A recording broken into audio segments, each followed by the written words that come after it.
Will the House please come to order and members kindly take their seats? Will the House please come to order? Good afternoon. The devotional today, this is a special one, will be led by the State House Singers.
That was lovely.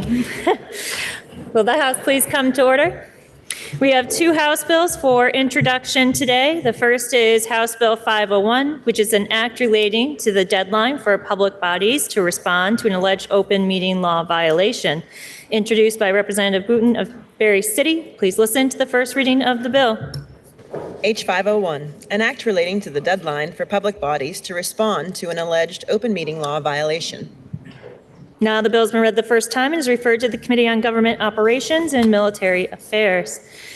And House Bill 502 is an act relating to charging for actual cost under Vermont's Public Records Act, introduced by Representative Lipsky of Stowe and others. Please listen to the first reading of the bill. H502, an act relating to charging for the actual cost under Vermont's Public Records Act. Now the bill has been read the first time and is referred to the Committee on Government Operations and Military Affairs. Members, we have a joint Senate resolution to take up at this time. JRS 21 is a joint resolution relating to weekend adjournment on April 11, 2025. It was offered by Senator Baruth and was read and adopted on the part of the Senate. Please listen to the reading of the resolution. Resolved by the Senate and House of Representatives that when the two houses adjourn on Friday, April 11th, 2025, it be to meet again no later than Tuesday, April 15th, 2025. Now you've heard the reading of the resolution, and the question is, shall the House adopt the resolution in concurrence? Are you ready for the question? If so, all those in favor, please say aye. Aye. All those opposed, please say nay. The ayes appear to have it. The ayes do have it, and the resolution is adopted in concurrence. Members, we have received requests to read two House concurrent resolutions that the House and Senate adopted pursuant to the consent calendar. The first is HCR 36, which is a House concurrent resolution honoring Charlotte Board of Civil Authority Chair and Ski and Ride Program Coordinator, Michael Krasnow. Please listen to the reading of the resolution. Whereas for 27 years, Michael Krasnow has served the town of Charlotte with distinction as a member of the municipality's Board of Civil Authority, BCA, which provides the town with tax, education, and electoral administration support. And his fellow panel members have elected him as the BCA's chair. And whereas in a different context, as the Charlotte Ski and Ride Program Coordinator, Michael Krasnow has brought great joy to countless youngsters. And whereas the genesis of this passion for introducing young persons to the slopes, especially those who might never otherwise participate in skiing or snowboarding, began at 4 years of age with family ski trips from his Long Island, New York home to Vermont. And whereas during his earlier career as a public school teacher in Boston, Massachusetts, in the Boston, Massachusetts area, Michael Krasnow was an advisor for student non-competitive skiing activities that eventually involved 1,000 students. And whereas in 1989, Michael Krasnow relocated his family to Vermont and volunteered to assist the ski and ride program at the Charlotte Central School, which brings students to night skiing sessions at Bolton Valley Resort, Bolton. And within a year, he was the program's leader. And whereas during a 5-week span, starting in mid-February, he oversees the participation of nearly 150 students traveling to Bolton, including approximately 20 to 25 new youngsters each winter. And for most of the students, the social experience is of foremost importance. And whereas associated with his ski and ride leadership role, Michael Krasnow has overseen a ski and snowboard fitting and equipment distribution project, drawing on his vast collection of primarily donated gear that provides the essential elements of the sport to area youngsters. And whereas for over 3 decades, Michael Krasnow has enthusiastically introduced countless youngsters in Charlotte to the joys of Vermont's wintry slopes. Now therefore be it resolved by the Senate and House of Representatives that the General Assembly honors Charlotte Board of Civil Authority Chair and Ski and Ride Program Coordinator Michael Krasnow. And be it further resolved that the Secretary of State be directed to send a copy of this resolution to Michael Krasnow. Next is HCR 65, which is a House concurrent resolution recognizing May 2025 as Progressive Supranuclear Palsy Awareness Month in Vermont. Please listen to the reading of the resolution. Whereas, according to the National Institute of Neurological Disorders and Stroke, progressive supranuclear palsy, PSP, is a rare onset progressive neurological disorder that affects numerous essential physical and mental functions. And whereas an estimated 20,000 Americans have been diagnosed with this disorder, and the specific symptoms are individually unique. And whereas PSP's symptoms usually appear at 60 years of age or older, although in some cases earlier, and they can result in an individual becoming depressed, forgetful, and irritable, and cause an individual to have sleeping challenges. And whereas individuals with PSP can experience severe quality of life issues, and contracting this disorder can necessitate complex care requirements that negatively impact family relationships and the lives of caregivers. And whereas, although outwardly similar to Parkinson's disease, PSP is a distinct disorder that is part of the group of disorders known collectively as atypical Parkinsonism. And whereas at present, there is neither a cure nor even a modifying treatment, and although some symptoms may be managed with medication and care, the lack of understanding about the disease has often led to misdiagnosis, and this lack of medical knowledge hinders both intervention efforts and clinical trials. And whereas the recognition of May 2025 as Progressive Supranuclear Palsy Awareness Month will create greater public and healthcare community awareness of PSP, highlight the continuing efforts to find a cure, and provide comfort to the families whose lives have been drastically altered. Now, therefore, be it resolved by the Senate and House of Representatives that the General Assembly recognizes May 2025 as Progressive Supranuclear Palsy Awareness Month in Vermont. And be it further resolved that the Secretary of State be directed to send a copy of this resolution to Cure PSP in New York City and to the Vermont Medical Society. Are there any announcements? Member from South Burlington. Madam Speaker, on behalf of the member from Charlotte, I would like to take a moment to recognize my uncle, Michael Krasnow. He is one of the most selfless and giving people I have ever known, and I'm not just saying that as his niece. Ask anyone who knows him. If you need something, he's there, usually with a joke or pun or two. It doesn't surprise me that he started the Charlotte Ski and Ride program almost 30 years ago and has kept it going all these years. He saw a need in our hometown and took action to fill it, and he made sure the program was open to all, regardless of their ability to pay. That's just who he is. I have many friends and former neighbors in Charlotte who learned to ski or snowboard because of my uncle. People who may have never considered trying the sport without him. I might be the only person he couldn't teach, but that wasn't for a lack of effort on his part. I'm incredibly proud of my uncle. He has changed so many lives through this program, and his impact will be felt for years to come. Will the family of the member from South Burlington please rise and be recognized?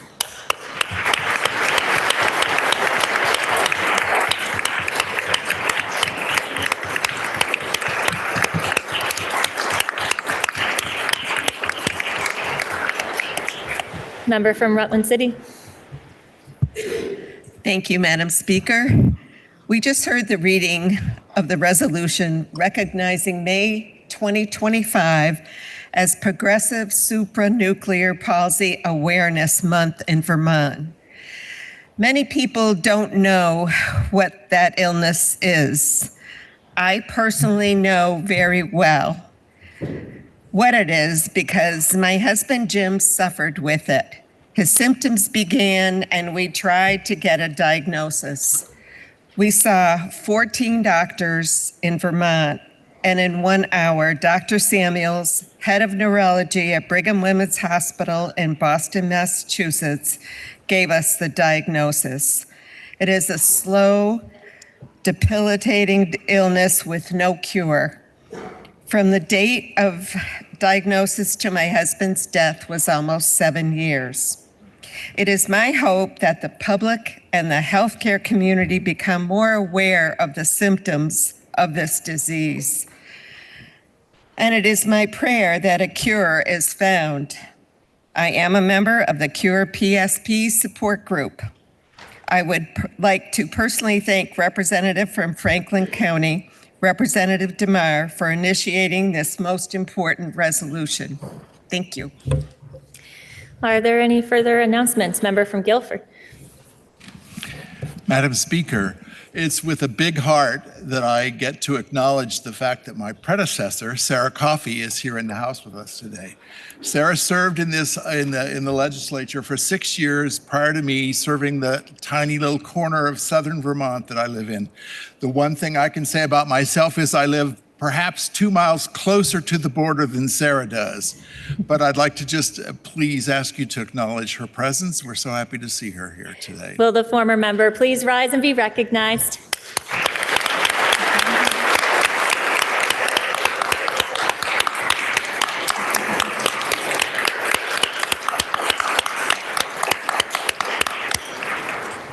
Member from Manchester.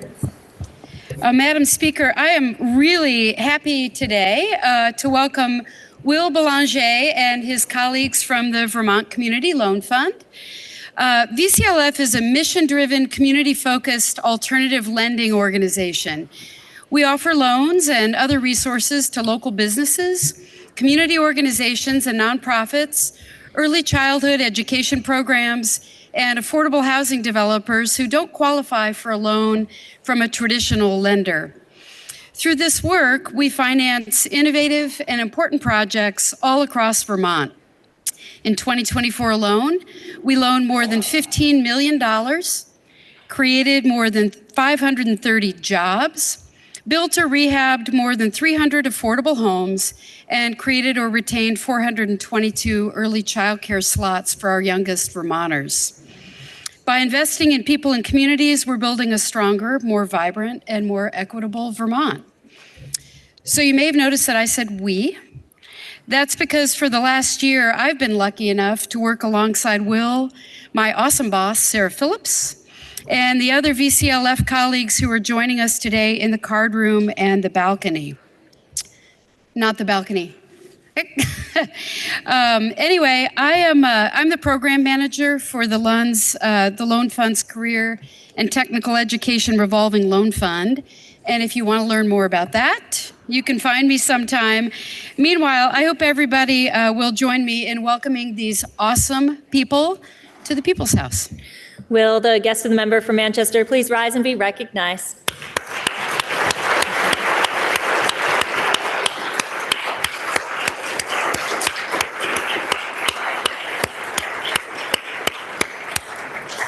Member from Burlington. Madam Speaker, today is kind of a sad day. It's the last Farmers Night event of the season, but it's going to be a really great one. So tonight we're going to be joined by the Evans-Asbill Stats Trio. They're going to be playing popular music from the 30s through the 60s. We have Samir Evans, a jazz vocalist, accompanied by guitarist Paul Asbill and bassist Clyde Stats. But if you are feeling really sad about this being like the last arts event, fear not, because Legislative Cabaret is the 8th. You all received an email yesterday from the representative from Charlotte encouraging you to sign up. All talents are welcome. Thank you. Are there any further announcements? Member from Rutland City. Thank you, Madam Speaker. I have a constituent and a neighbor visiting today. He is seated in the gallery. I'm going to embarrass him. His name is Steve Peters, and I ask that the body please give him a warm welcome. Will the guest of the member from Rutland City please rise and be recognized?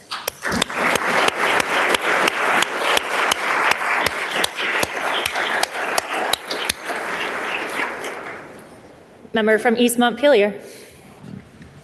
Thank you, Madam Speaker. Tomorrow at noon, the Women's Caucus will be hosting a conversation about supporting justice-involved women and reducing the need for incarceration of women. We'll be meeting in room 10 from 12 to 1. We'll be hearing from the network, Vermont Works for Women, Lund, and Mercy Connections, and others, and all are welcome to join us. Are there any further announcements? Member from Brandon. Member from Brandon. Thank you, Madam Speaker. We have with us today a good friend of mine from Virgins. Will we please welcome him to the People's House? Will the guest of the member from Brandon please rise and be recognized?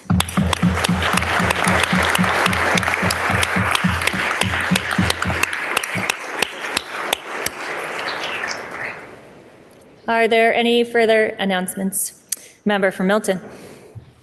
Madam Speaker, I want to remind members that tomorrow is Alzheimer's Awareness Day in the State House. Members are encouraged to wear something purple to show their support for Vermonters impacted by Alzheimer's and all other dementia and their caregivers.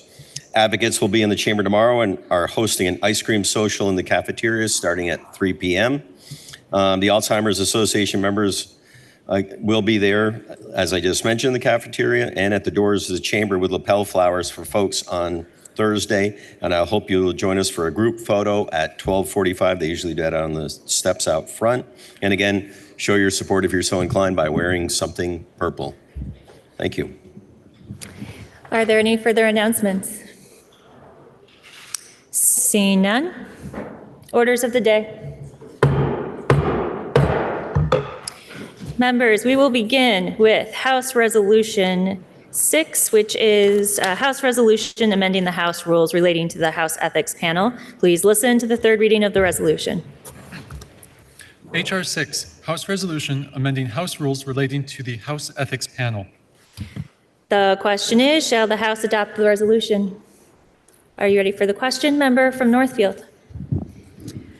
Thank you, Madam Speaker. I finally was able to find the language. It's a little challenging with the resolution sometimes, but leads me to want a brief clarification on this proposal, if I may interrogate the member presenting the resolution. The member from Heartland is interrogated. Madam Speaker, as I look down to subpart F, which is the closure report, it seems clear, and I want to verify the intent there is to keep the parties, anyone involved, the names confidential on the part of the panel. Am I right in that? Yes, that's correct. And I recognize that, of course, individuals who are involved aren't bound by it, but that's the panel itself does not think that identities should be made public. Is that correct? Madam Speaker, I warned the chair of the ethics panel that if I was interrogated, I would yield for any tricky questions, just to make sure that we get good answers. The member from Heartland yields to the member from South Burlington. Madam Speaker, so I believe I understood the question. And we looked to how the Judicial Conduct Board and other entities approach the issue of closure reports. They consistently did not name names or have names, and so we followed that and thought that that was an appropriate way to have a closure report, mainly to show the public, that what the ethics panel is doing. These are the types of complaints that we receive, and this is how we resolve them. And Madam Speaker, so then the issue of a summary of what the allegations and the final disposition would be public, and the basis would be public, but not as identified by a complainant or respondent. Is that correct? Could you say that again, please? The part, it references this closure report includes a summary of the allegation, the final disposition, and the basis for the final disposition. So that's included in what's intended to be kept confidential as related to a named complainant or respondent? Right, that information will be included. There just will not be a name of the complainant or the respondent. So, Madam Speaker, what I'm trying to connect that to Part D, which is about when the circumstances in which the panel may issue a statement, and it isn't specific there as to whether that statement confirming the existence of the investigation also includes confirming the names of the complainant and respondent. Is that the intent? I think that will depend on what is public.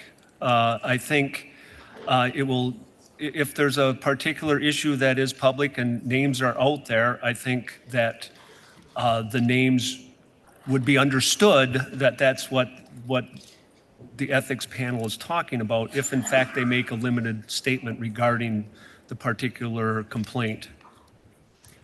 So, Madam Speaker, if the names were not public, but the facts, the general facts, and it was out in the public that there was this investigation going on, would the confirmation of the existence of it include disclosing the names? I don't believe it would. It would be consistent with whatever is public is the idea. And if it's just a matter that there are certain facts that are out there, we could, as the ethics panel, confirm that, yes, there's this issue and the ethics panel is following its procedures, for instance. It would be the extent of what is public information would control what the ethics panel would be able to say.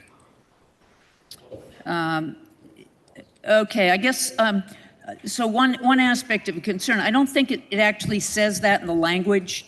It says a brief statement as it may deem appropriate to confirm the existence, but it doesn't limit it in any way to the specific information that is already public. So it doesn't necessarily preclude the panel deciding to name individuals, even if they're not known generally to the public. Am I missing something there in terms of what the panel is limited to? So I think my understanding from discussions regarding this provision is that we'd be limited to what is already in public. I understand your point, and I know that we already have clarifications and further discussion of our confidentiality requirements in our procedures, and we can definitely take this up on the ethics panel, and we're already working on amendment to our procedures that deals with a couple of issues that didn't need to be in a rule, and this one, this clarification we can discuss and put into our procedures. Thank you. Remember, I would encourage in that process to relook at whether there's an aspect of that should be included in the rule, just to make it clear that the statement should not go beyond confirmation of what is already known and disclosed publicly, because I don't think it's certainly not explicit, and I'm not sure it's clear. But my real underlying question is the relationship between D and F, because if the intent is that summaries of allegations and final dispositions and the basis remain confidential as tied to specific names, it would seem, Madam Speaker, that if there's been a confirmation of an existence of an investigation that does include, because they were public, the names, that in fact, when that unnamed final closure report was filed, it would be very easy to connect them, and that confidentiality would not be maintained. Was that discussed and considered in the discussions of the language? That particular hypothetical is not discussed. Okay, Madam Speaker, that gives me real concern in moving on this right now, because I think if the intent is that that information not be disclosed, then I think that there's a problem in how it relates and ties to the disclosures in Part D. And if the intent is, well, it is what it is, and if it's been disclosed, and then people can learn more about it and what the complaint and the disposition based on the closure report, then we have a disparity between how the confidential information is released in terms of details between those for whom somebody has given the press, or there's public sources, and those who's not, in terms of what is disclosed publicly. So I do have concerns, Madam Speaker, about the structure of the language and how those two components work together. So I can't support this as worded at this time. The question is, shall the House adopt the resolution? Member from South Burlington. Yeah, and I also want to make clear that the rules make clear that one can look to the procedures as well for further clarification on the confidentiality provisions. The question is, shall the House adopt the resolution? Are you ready for the question? If so, all those in favor, please say aye. Aye. All those opposed, please say nay. The ayes appear to have it. The ayes do have it, and the resolution is adopted. Next is Senate Bill 30, which is an act relating to updating and reorganizing the health insurance statutes in 8 VSA Chapter 107. Please listen to the third reading of the bill.